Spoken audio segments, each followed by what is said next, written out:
What's up, everybody? Your boy Pat, back again with another edition of Second Take, where I talk tech and I speak sports. Today's topic of the day is Chris Paul going to the Houston Rockets. Is it a good trade? Is it a bad trade? Is it a good move for CP3? Is it a bad move for CP3? How do the Clippers look with this?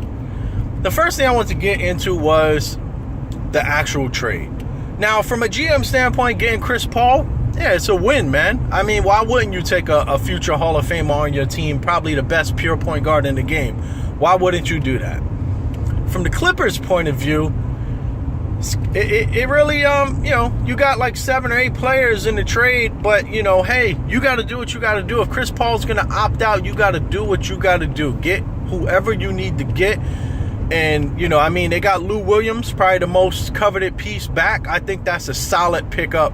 It gives them a lot of shooting. I don't know if he's going to be in the 6-man role. I think he'll probably be in the starting role because J.J. Redick rumored to be leaving, so they're losing their 2-guard too.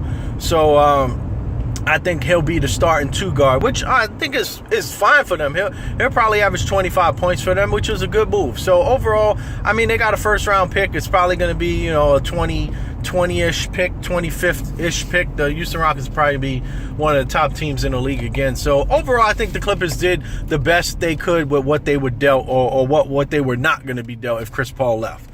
For Chris Paul specifically, I would say it's a win for him because he gets to sign for he gets to opt in for his last year of his deal. So essentially it's only a 1-year deal in Houston. So if it works out great, he gets to sign, $200 million contract next year. But if it doesn't work out, he gets to leave and explore the market, which him, D Wade, Melo, and LeBron all be free agents next year. So that'd be interesting to see what transpires with that. But overall, he would have took a pay cut had he just opted out of his contract and tried to sign with Houston. Houston probably wouldn't have been able to sign him for much more than 10 to 12 million, maybe 15 at most. But overall, I think for Chris Paul, it worked out. For the Clippers, it worked out. For the Rockets, it worked out. But with all of that said, my thoughts on the entire trade are this. I don't know if it fits, man. I don't know if Chris Paul fits with the Rockets. All Chris Paul's career, he's been a ball-dominant point guard, as a point guard should be. You should have the ball. You're the point guard. You run the offense.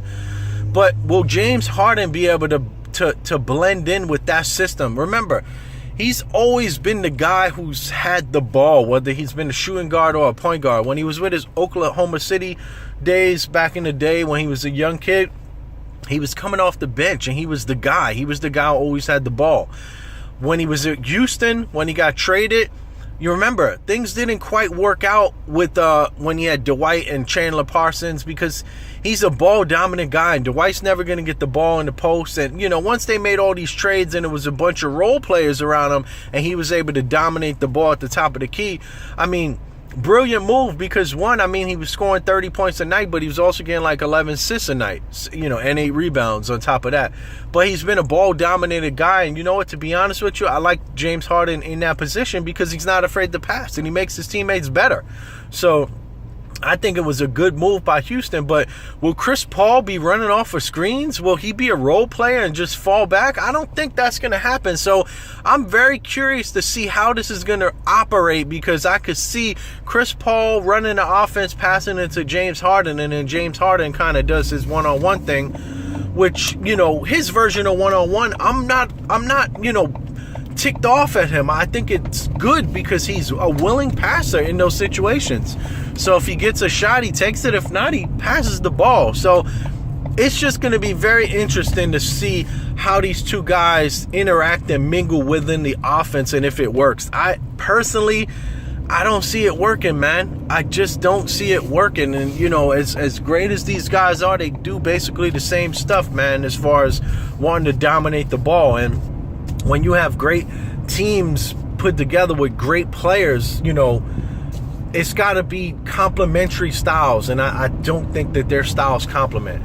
So we'll see how it all boils out in the end, and if it works, we'll see, but I just don't see it happening, man. It's your boy Pat, back again, maybe by Friday with another video, and make sure you like, subscribe, And tell all your friends about this page, man. This is a pretty good page, man. I'm still not done editing,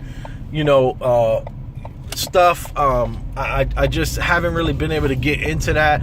I'm actually waiting to paint my studio. So once I paint my studio and get it all set up, I will definitely get into cleaning up these videos. It won't be so much talking, and it'll be very more professional and cleaned up.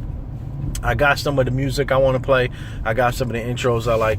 So, yeah, that's my thoughts, man. Let me know what you think in the comments. Peace, your boy Pat.